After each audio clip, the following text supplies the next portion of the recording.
ওকে, এবারে দেখে 11 নম্বর সমস্যা। 11 নম্বরে কি দেওয়া আছে? cos 45 degree, cot square 60 degree, cosec square 30 degree. তো এখানে মান বসাবো। cos 45 ডিগ্রি, এই যে cos এখানে 45 ডিগ্রি মান হচ্ছে 1/√2। তাহলে এখানে বসাইলাম 1/√2 ইন্টু cot 60 ডিগ্রি। cot 60 ডিগ্রির মান হচ্ছে এখানে cot কোট্যানজেন্ট 60 ডিগ্রি 1/√3। এখানে বসাইলাম √3 1/√3 যেহেতু স্কয়ার আছে এজন্য square into cosec square 30 degree. তাহলে cosec এই যে cosec 30 ডিগ্রি তাহলে ঠিক আছে 2। এজন্য এখানে 2 বসাইলাম। ঠিক আছে, এখন মানগুলো সব নিকাশ করলে আমরা পাই 1/√2 ঠিক থাকবে। এখানে স্কয়ার আছে, স্কয়ার রুট কাটা গেলে থাকবে সেটা কি 1/3। আর এখানে 2 এর উপরে স্কয়ার মানে কত 4। ওকে, তাহলে এখান থেকে আমরা পাচ্ছি নিচে নিচে গুণ উপরে উপরে গুণ। তাহলে নিচে আমরা √3 আর 3 এই 4 তো উপরে আছে, এর নিচে আমরা কি 1 নিতে পারি। তাহলে √3 √2 3 আর 1 গুণ করলে কত হবে √3 × 3, তাই না? আর এই 4 কে আমরা এইভাবে লিখতে পারি, আর সরাসরি লিখছে 4 সমান আমরা লিখতে পারি 2 × 2। আবার একটা স্বাভাবিক 2 সমান কি লেখা যায়, দুইটা √2 লেখা যায়। ঠিক আছে, তো সেই কাজটা এখানে করানো হচ্ছে, এই যে √2 গুণন √2 × 2। ঠিক আছে, তাহলে এখন এই যে একটা √2 একটা √2 কেটে দেন, তাহলে কি হচ্ছে 2√2/3। এটাই হচ্ছে। ঠিক আছে, এই ছিল আমাদের 11 নম্বর যে সমস্যা, এই 11 নম্বর সমস্যাটির সমাধান। এখন আসেন 12 নম্বর সমস্যায়। তো 11 নম্বর সমস্যায় আমাদের কি দেওয়া আছে? দেওয়া আছে যে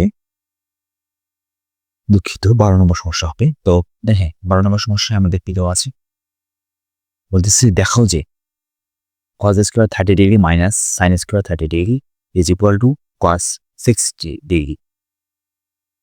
তো আমরা যেহেতু দেখাইতে বলছে, আমরা বাম পক্ষ ডান পক্ষ এটা এইভাবে প্রমাণ করব। তো বাম পক্ষ আমাদের কি দেওয়া আছে? বাম পক্ষ দেওয়া আছে cos square 30 degree minus sin square 30 degree.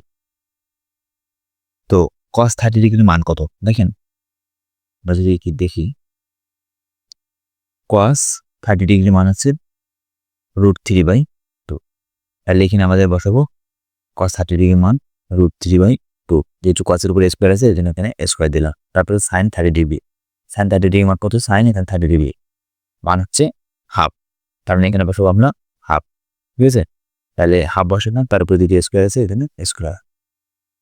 ঠিক আছে, তারপরে এই রুট আর এই স্কয়ার কাটা গেল, তাহলে কি থাকলো 3। আর নিচে 2 এর উপরে স্কয়ার করলে কত হয় 2 দুগুণা 4, আলাদা আলাদা ভাবে স্কয়ার করলাম। মাইনাস 1 এর উপরে স্কয়ার করলে 1, 2 এর উপরে স্কয়ার করলে 4। ওকে,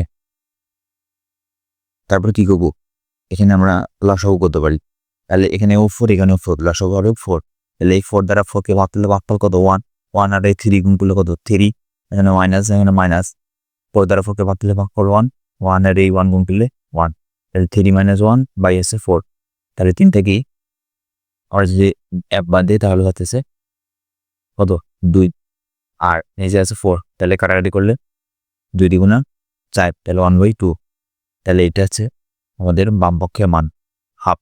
ঠিক আছে, ঠিক একইভাবে এবার আমরা ডান পক্ষ দেখব। ডান পক্ষ আমাদের কি দেওয়া আছে? ডান পক্ষ আমাদের দেওয়া আছে cos 60 ডিগ্রি। তো cos 60 ডিগ্রির মান হচ্ছে হাফ। ঠিক আছে, তাহলে আমরা বাম পক্ষও পাইলাম হাফ, ডান পক্ষও পাইলাম হাফ। তাহলে আমরা কি বলতে পারি? আমরা বলতে পারি যে অতএব বাম পক্ষ সমান ডান পক্ষ কি দেখানো হলো, বা এভাবে লিখতে পারি যে এত ইজ ইকুয়াল টু এত দেখানো হলো। ঠিক আছে, দুইভাবেই লেখা যায়, যেভাবে ওটাকে পিছিয়েভাবে লিখবে। তো এই ছিল আমাদের 11 এবং 12 নম্বর সমস্যার সমাধান। ধন্যবাদ সবাই।